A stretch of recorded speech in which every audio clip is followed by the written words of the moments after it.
Ситуация с лесными пожарами в Коми сложная, но контролируемая. Такую оценку обстановки в регионе дал глава Коми на комиссии по чрезвычайным ситуациям. Напомним, в лесах региона, а также в Удырском и Княжпогорском районах введен режим ЧС. Количество лесных пожаров за последние сутки удалось сократить. Локализован самый крупный в Удырском районе, но из-за сухих гроз появляются новые очаги.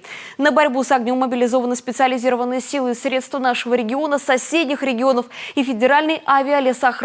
Привлечены 143 добровольца из местных жителей. Угрозы населенным пунктам и объектам экономики нет. Ольга Коняева продолжит. Метр за метром лесной спецназ освобождает глухую тайгу от огня. Градус атмосферы в лесах Коми накаляется. Пока огнеборцы укращают стихию в одном районе, пламя вспыхивает в другом. До воды приходится ходить большое расстояние, так как до ближайшего последнего места набора воды мы отдаляемся каждым днем, с каждым разом.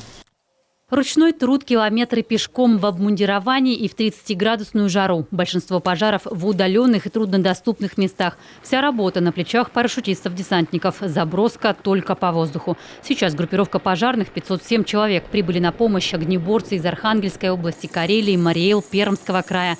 Подключилась федеральная авиалесоохрана. Противопожарная обстановка в лесах на территории республики сложилась очень сложная. Каждым, скажем, часом обстановка меняется. На данный момент у нас действуют пожары на общей площади более 3000 гектар. Самая сложная обстановка – это у нас Удырское муниципальное образование, Княжпогорское муниципальное образование.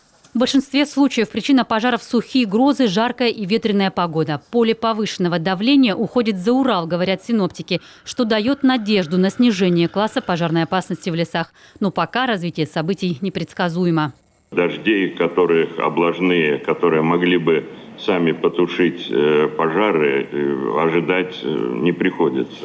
Они все равно будут, даже при большой интенсивности, достаточно ограниченные площади поливать. В небе авиапатруль, 5 единиц легкомоторной авиации и 2 «Аннушки». Обнаружить огонь можно только с воздуха.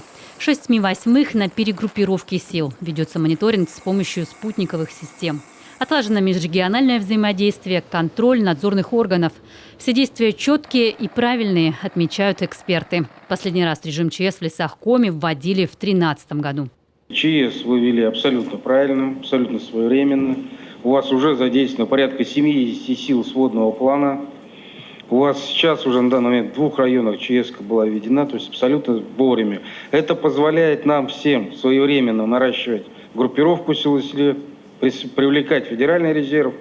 Направить вертолет в Усть-Илимский район, в Ижемском проверить обустройство минерализованных противопожарных полос. Информацию о возникающих трудностях оперативно прорабатывает штаб по ликвидации ЧС в круглосуточном режиме. Сейчас важно правильно распределить силы, не допустить угрозы населенным пунктам и объектам экономики. Первоочередная задача – тушить огонь рядом с поселениями, отмечает глава Коми. Владимир Уйба призвал глав муниципалитетов мобилизовать добровольно-пожарные дружины, подготовить снаряжение, питание на случай незначительных возгораний, когда пламя можно остановить оперативно, своими силами. При этом, повторяю, вы просто обязаны обеспечить безопасность этих людей. Поэтому согласовывать действия в обязательном порядке с центром и со штабом по ликвидации пожаров лесных. И обязательно согласовывать действия, куда вы людей направляете, чтобы знали, где у вас работают люди, чтобы были возможные пути их эвакуации.